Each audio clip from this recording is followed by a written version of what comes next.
Well, hello and welcome to my first video tutorial. In this video I'm going to show you how to import GPS files and look at them on your computer. Now if you own a mountain bike, when you look at these routes you can pretty much go anywhere, but if like me you own a road bike, often you'll come across cycleways and paths and wonder whether they're ideal for road bikes. I'm going to show you a couple of tricks which will help you determine whether the route is ideal or not. In the very first tab we've got open here, we're looking at the GPS cycle and walking routes website at gps-routes.co.uk. You can use this website to download GPS files for putting onto your Garmin or your Wahoo.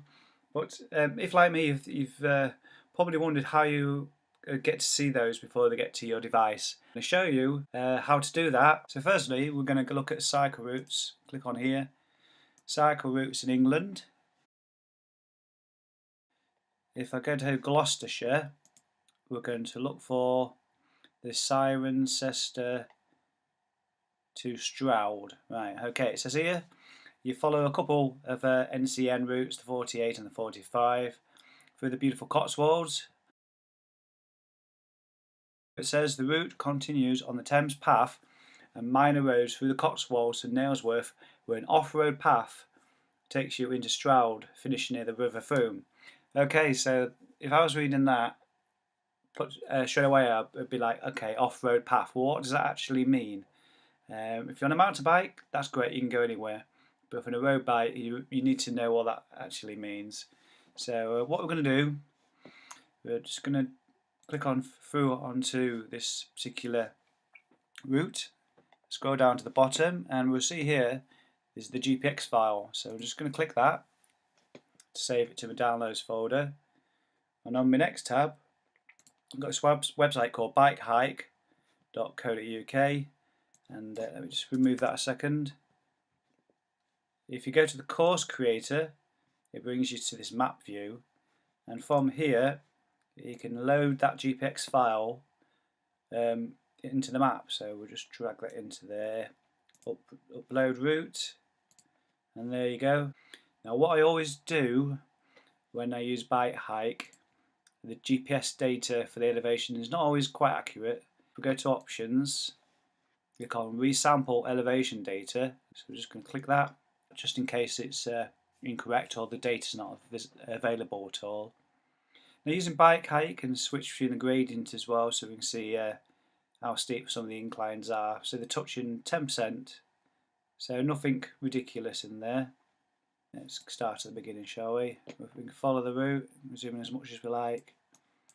And that minor path, go past Rod Martin there into Charrington.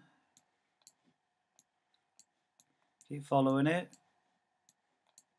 Okay, dotted line running underneath that blue one there. That's the path. Okay, so we want to know whether that's ideal for a road bike without actually going there based on no local knowledge. If we go onto, there's a website called Komoot.com, get yourself an account. In the top area of the website is this plus symbol. You can actually import a GPS file. So we're going to import the very same one I've just saved off, bring that into here, and that's going to show it there. It's import to plan a route. Yes, that's what we want to do. And I'm going to change it from hiking to road cycling. Click next. The route matches to known ways. Good, that's what we want to see. Click on save. We're going to give it a name. Cirencester, if I can spell it right, Cirencester to Stroud. There we go, got it. Okay, so it brings you to this screen as soon as you've done that. There is an icon, where is it? If we go, I think it's that one. If we go, which one is it?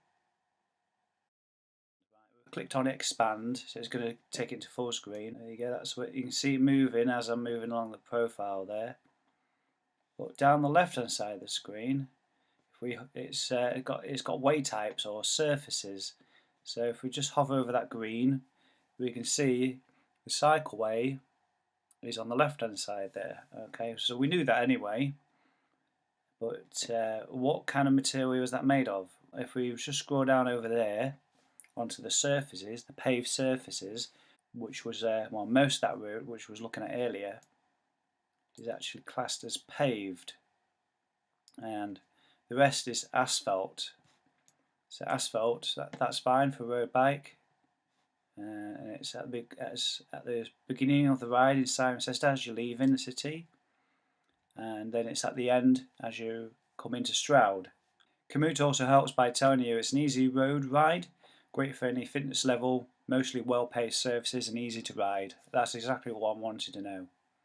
Well, there you are. I hope you enjoyed watching my first video tutorial on my channel and found it useful. If you've got any questions, please do put them in the comment area below the video, and I'll give my best shot at trying to answer those. If you have found this useful, please give it a thumbs up and perhaps consider subscribing to my channel as well. Okay, that's it for me. I'll see you in the next one.